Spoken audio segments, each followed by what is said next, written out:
In a room where every word is measured and every sentence rehearsed, silence can be louder than applause. And on that day at the United Nations, when the world seemed to speak in cautious tones and vague resolutions, it was a voice from Africa that shattered the quiet not with anger, but with truth. Palestinians are the olive tree, the Algerian representative said, burned, broken, but never uprooted. These were not just diplomatic remarks. They were a cry for conscience, one that reached beyond Gaza and echoed across every village, township, and capital where people have known the weight of occupation and the pain of being forgotten. Good evening. Welcome to Africa Rising.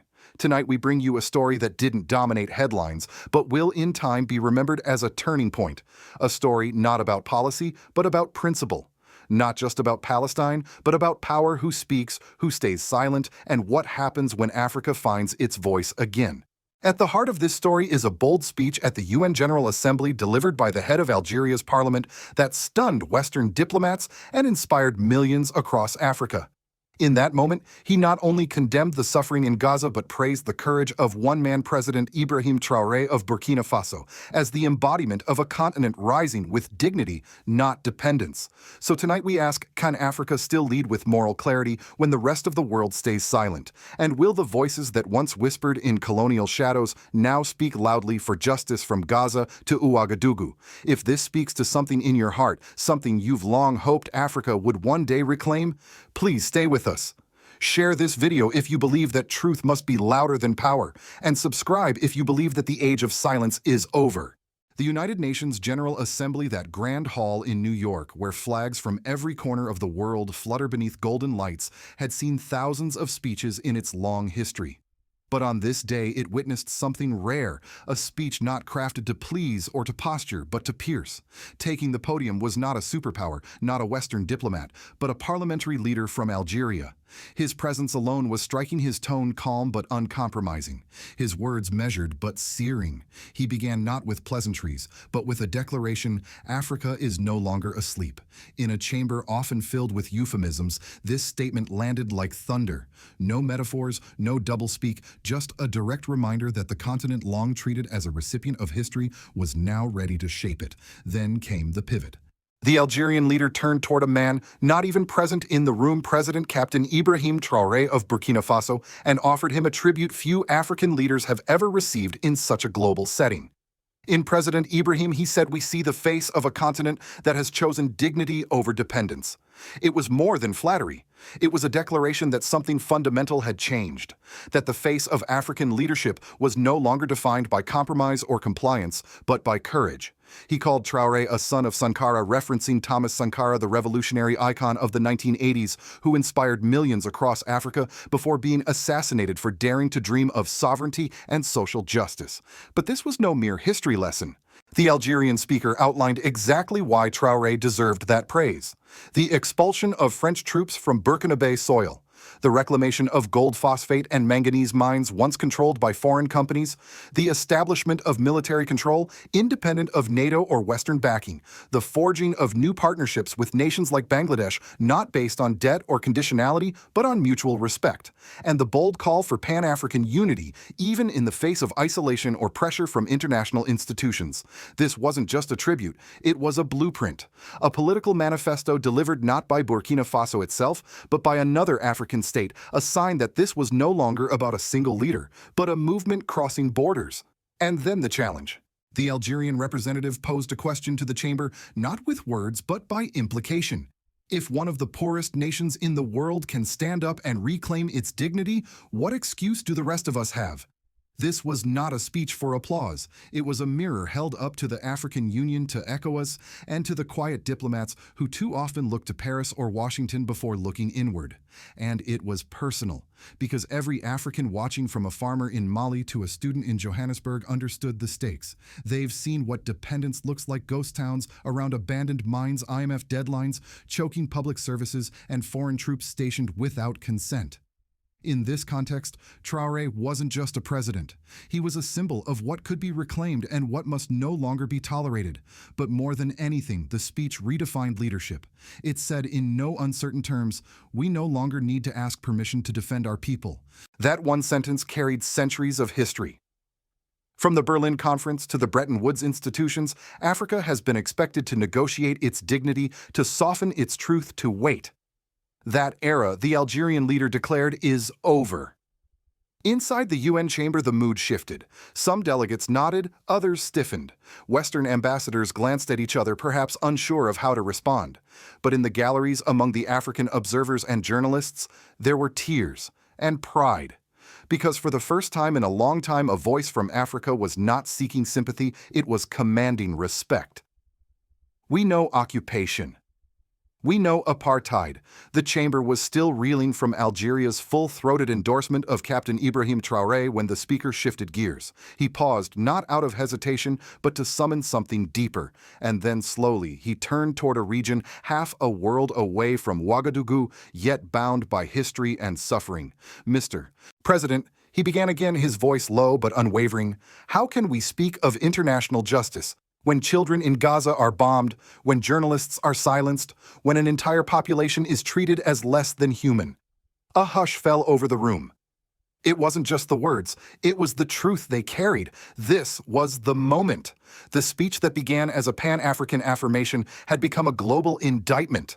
The Algerian parliamentarian accused Israel of committing crimes against humanity, sparing no euphemism. He didn't flinch, he didn't pivot to both sides, he didn't water it down for diplomatic comfort, and he didn't stop there. He turned toward the Western powers in the room, those who speak of democracy in Africa, of human rights in Sahel, of accountability in Niger. And he asked plainly, where is your voice when children die of hunger in Gaza, when hospitals are bombed, when famine is used as a weapon? He read the numbers slowly, so each syllable echoed across the marble walls. Just yesterday, 15 Palestinians died of hunger. The total is now 101, 80 of them children. These children are not dying from wounds, but from the silence of empty plates in Gaza, the silence of this council. He called the so-called humanitarian process a trap. The Gaza Humanitarian Foundation, he said bitterly, should be renamed the Gaza Hunger Foundation. He detailed how aid convoys are blocked, humanitarian centers attacked, journalists denied access, and UN flags no longer offering protection. He described how doctors, nurses, UN staff, even Red Crescent workers are now targets not because of who they are, but because of what they represent, inconvenient witnesses to a truth the world would rather not see. His voice cracked not with weakness, but fury. Palestinians are the olive tree burned, broken, but never uprooted. The gallery remained still. For many, it was the first time Gaza had been spoken of, not with political caution, but with human urgency. For others, it was a moment of deep discomfort, their governments funding the very missiles now being described. He reminded the world, we know occupation, we know apartheid, we know what it means to be treated as if your lives do not matter. And then came the demand, let us declare a ceasefire, not as a gesture, but as a duty, to what remains of our shared soul. The silence in the room became thunderous. Inside the chamber, responses were swift and split. Several Arab nations nodded and applauded. A few diplomats from Latin America and Southeast Asia joined them. Western diplomats, including those from the US, France, and Germany, remained still. Some avoided eye contact. Others shuffled papers or shifted uncomfortably. A delegate from a Nordic country reportedly whispered, this was not supposed to go that far, but it had, and it was too late to ignore. Among the African delegations, there was visible emotion, a blend of shame, pride, and awakening. For many, this was the speech they had longed to hear from their own leaders. For too long, Africa had watched from the sidelines as international institutions were weaponized against its own citizens. Now, at last, one of their own was speaking not only for Africa, but for the world's forgotten. Outside the UN walls, the reaction was explosive. In Algeria, the speech aired live on national television. Crowds gathered in cafes and town squares, cheering and weeping as each line was delivered. Across Arab media, particularly Al Jazeera, it dominated the headlines for 2 days straight. Algeria speaks truth to power, a voice for Gaza from Africa on social media. African youth across the continent, from Nairobi to Lagos to Dakar, flooded TikTok and Twitter with clips of the speech. Hashtags like #NonAfrica Speaks, Gaza is not alone, and Traore Rising began trending within hours.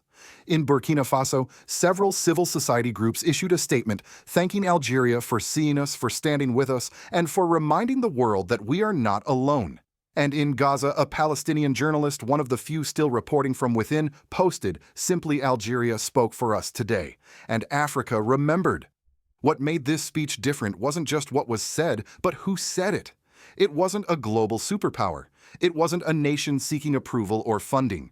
It was Africa speaking not with request, but with resolve. And it connected the dots in a way the world has long tried to avoid, from the mines of Sahel to the rubble of Rafah, from drone strikes in Gaza to the youth unemployed in Ouagadougou. In that moment, Algeria wasn't just speaking for Palestine. It was speaking for every nation that has ever been asked to remain polite in the face of violence, and every soul who has been told their suffering is too complicated to care about. From the streets to the state houses, how one speech is changing. Africa's pulse words, when spoken with truth and courage, have a way of echoing far beyond the chamber in which they are said. And that was exactly what happened after Algeria's bold intervention at the United Nations. Across the African continent, from the markets of Bamako to the universities in Accra, something shifted. No, there wasn't immediate policy change. No world leaders suddenly reversed course. But in the minds of the people, especially the youth, a dormant spark reignited. In cities like Dakar, Kampala, Lusaka, and Conakry, young people began circulating clips of the Algerian speech with captions like, "Finally, someone speaks our truth. We don't need to choose between silence or violence. We need moral leadership." Burkina Faso is not alone. Student unions in Kenya and Nigeria organized forums on Pan-African diplomacy. In South Africa, students at the University of Cape Town staged a candlelight vigil for Gaza, not led by Palestinian rights groups, but by African political science clubs. Many described the speech not just as solidarity with Palestine, but as a challenge to African leaders. If Algeria can speak truth at the UN, why can't my president? For the first time in decades, young Africans began using foreign policy as a measure of leadership character. Who stands for Gaza, who still bows to Washington, who calls Traore dangerous, and who calls him bold? The age of passive politics, it seemed, was cracking. Among African elites, however, the reaction was more complicated. Some governments, especially those aligned with Western funding, distanced themselves from the speech. A few even released mild statements reiterating their commitment to a balanced two-state solution, carefully avoiding criticism of Israel. Others, like Mali and Niger, issued quiet but supportive nods, praising Algeria's courage without going into detail. In Burkina Faso, the government issued a rare public thanks. "We are honored that our president's leadership is being recognized not by the colonizer, but by the continent." But the most striking shift was not in what was said, but what was not. Countries that once denounced Traoré for rejecting electoral timelines or expelling French troops suddenly went silent. The political calculus was changing. Speaking out against Burkina Faso now risked alienating a growing bloc of African public opinion that saw Traoré not as a rebel, but as a redeemer. In essence, Algeria had repositioned Traoré's image from controversial captain to continental symbol of resistance. African media, long constrained by Western newswires and talking points, seized this opportunity.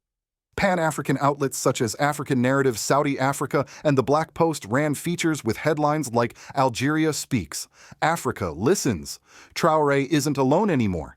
Even in mainstream Western media, something shifted. Outlets like Al Jazeera and France 24.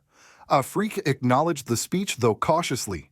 In contrast, Western headlines ranged from "Algeria sparks tension at UN" to "outrageous comments draw global scrutiny."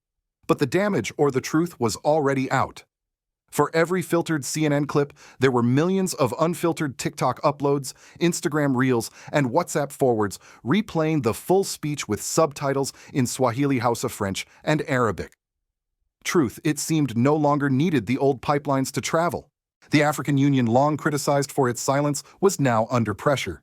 Several member states began proposing a Pan-African human rights statement on Palestine. While watered down by bureaucratic caution, the proposal marked a break from decades of neutrality. At the ECOWAS level, younger diplomats privately expressed admiration for Algeria's stance, even as official communiques stayed vague.